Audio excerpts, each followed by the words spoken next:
The last message, वो आखिरी message हमारा लेत ग्यामर पादंग जी की तरफ से, वो क्या था हम आगे जानेंगे। उससे पहले हमारा प्रदेश के लोग जानते हैं उसे एक विसल ब्लोवर के तौर पे, क्योंकि उन्होंने चीज़ों को सामने लाया है। और आज जैसा भी है उसका बहुत ही बड़ा हाथ है और हम उसे बहुत ही ज़्यादा याद करते हैं। इसी महीने में हमारा लेत ग्यामर पादंग जी ने हम सबको विदा किया था। तो चलिए थोड़े हम पीछे चलते हैं और ये जो किस्से हैं जिसकी शुरुआत जहाँ से हुई थी वहाँ से हम शुरू करते हैं। क्या हो अगर आप इतनी मेहनत कर रहे हैं और सामने वाला बस पैसे देकर उस चीज़ को ले लेते हैं? बताइए आपको कैसा लगेगा? तो ये किस्से ऐसे ही शुरू होते हैं और जैसे ही हमारा लेत ग्यामर पादंग जी को खबर मिलती है कि यहाँ पेपर लीकेज का इशू चल रहा है, तो उन्होंने अपनी तरफ से पूरी कोशिश की, पूरी गहराई तक जाने की। और बाद में आप लोगों को पता है कुछ रिकॉर्डिंग बाहर आ गई थी और उन्होंने साहस दिखाया पब्लिक डोमेन तक ये रिकॉर्डिंग लाने का, जिसके चलते बहुत सारे लोग, जितने भी एस्पेरेंट कैंडिडेट थे, वो बिल्कुल निराश हो जाते हैं। पेपर का जो दाम था, जो कीमत थी, वो 60-70 लैक्स। और आगे उन्होंने कोशिश की टीम के साथ में सरकार के आगे वो बात रखें कि इसके ऊपर कार्रवाई जल्द से जल्द होनी चाहिए। और ये एग्ज़ाम वाली बात छोटी मोटी बात नहीं थी, क्योंकि ये APPSC की बात हो रही थी।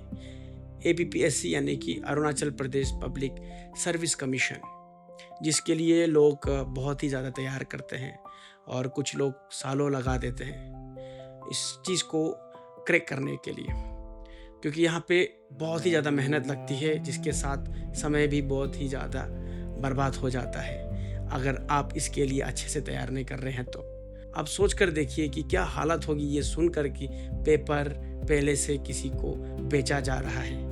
और ये पेपर लीकेज का इशू प्रदेश के हर एक कोने कोने तक फैल गया था और ये सबसे बड़ा इशू उस वक्त का बन जाता है। उसके बाद उसे वापस जाना पड़ा अपना हेल्थ का ट्रीटमेंट के लिए, और आप लोगों को पता है कि उसका हेल्थ का थोड़ा इशू था और उन्होंने अपनी टीम को उस जिम्मेदारी को सौंप कर वापस वो ट्रीटमेंट के लिए चले जाते हैं।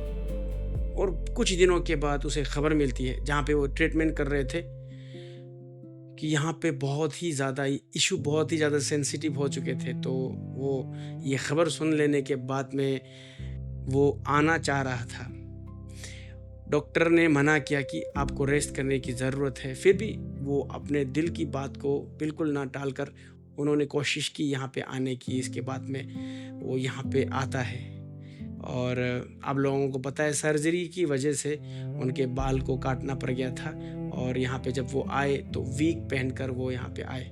उसके बाद आप लोगों को पता है कि वो यहाँ पे आखिरी बार यहाँ हमारे बीच में आता है और सब लोगों ने उसका अच्छा से स्वागत किया। और मुझे अभी भी वो गीत याद है, हम होंगे कामयाब एक दिन, मन में है विश्वास, पूरा है विश्वास, हम होंगे कामयाब एक दिन। ये गीत सब लोग गुनगुना रहे थे, गा रहे थे, लेकिन किसी को इस बात का एहसास नहीं था कि हमारा लेत ग्यामर पादंग जी का वो आखिरी पल था हमारे बीच में।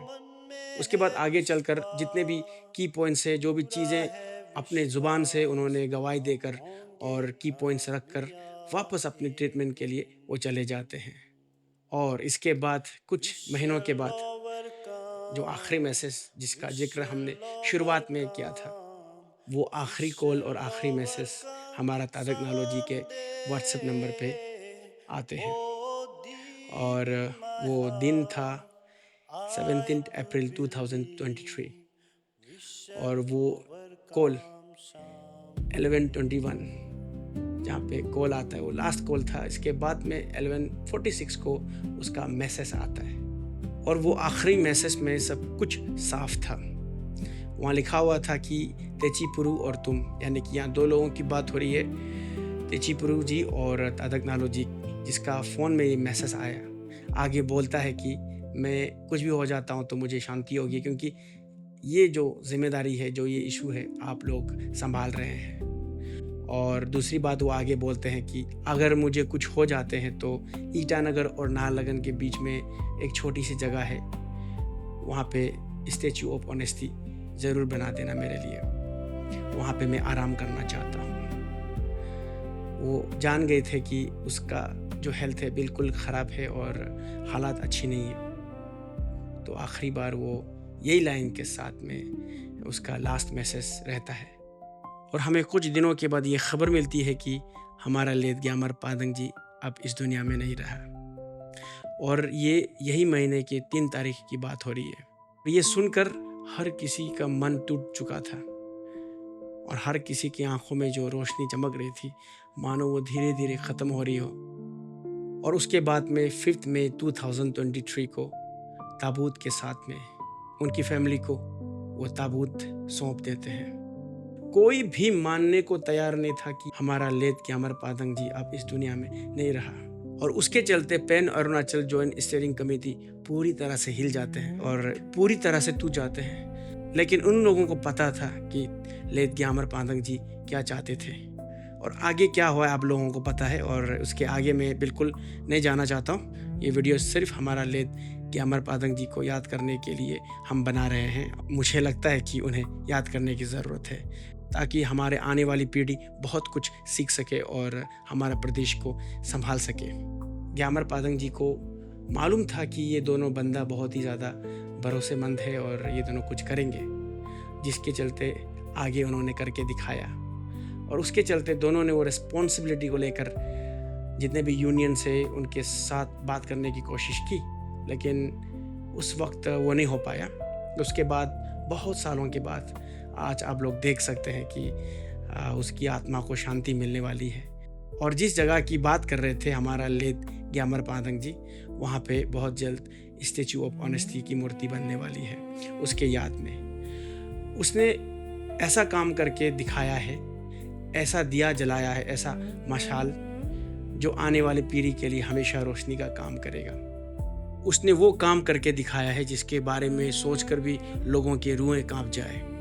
बस मेरी तरफ से उनकी फैमिली को बस एक मैसेज देना चाहता हूँ कि वो बहुत ही महान इंसान थे और बहुत ही निडर, यानी कि वो किसी से डरते नहीं थे और उन्होंने अपना बेस्ट दिया है। और हर कोई चाहते हैं ऐसे भाई, ऐसा भैया और ऐसा बेटा मिले। और हमारा पूरा प्रदेश गर्व करता है कि ऐसा जो हुआ था वो दोबारा कभी दोहराया नहीं जा सकता है और जो काम उन्होंने किया था उसे कोई वापस कर नहीं सकते हैं। तो हम बहुत ही ज़्यादा फ़क्र महसूस करते हैं और जिस जगह में आज हम हैं उस जगह में रहकर हम हमेशा कोशिश करेंगे कि अपना जो लेट ग्यामर पादंग जी है उसको याद करते रहें। आज उनकी वजह से बहुत सारे लोगों को जो भी अभी एस्पिरेंट है, जो एग्ज़ाम देकर आए हैं, उन सभी लोगों को पता है कि जो बीज यानी कि जो सीड्स है वो पहले लगा चुका था और आज वो पेड़ बड़ा हो चुका है जिसका फल वो आज खा रहे हैं। तो मैं बस दुआ मांगूंगा आप लोगों को ऊपर वाला हमेशा प्रोटेक्ट करे और हमारा लेट ग्यामर पादंग जी की आत्मा को शांति मिले। और इसी के साथ साथ मैं बताना चाहता हूँ कि जैसे ही ये ख़बर मिलती है कि स्टैचू ऑफ ऑनेस्टी बनने वाली है तो हमारा तनात अमर जी की तरफ से 1 लाख रुपए उस स्टैचू में जो खर्चा है, जो भी चीज़ की कमी होगी उसके लिए, और प्लस 50,000 जो गेट में जो बनेगा, जो लगेगा, उसके लिए उन्होंने दिया। तो सैल्यूट है। और ऐसे ही आप लोग आगे आइए जो इस वीडियो को देख रहे हैं। और मैं चाहता हूँ इस बार जो भी APPSC में निकले हैं वो भी अपनी तरफ से हो सके तो कुछ हेल्प कर दीजिए। और जाते जाते 2-3 बात हमें उनकी ज़िंदगी से सीखनी चाहिए। पहली बात यह है कि हमको कभी हार नहीं माननी चाहिए और सच्चाई के साथ हमेशा खड़े रहने चाहिए। और दूसरी बात, हमें एक साथ सच्चाई के लिए हमेशा लड़नी चाहिए।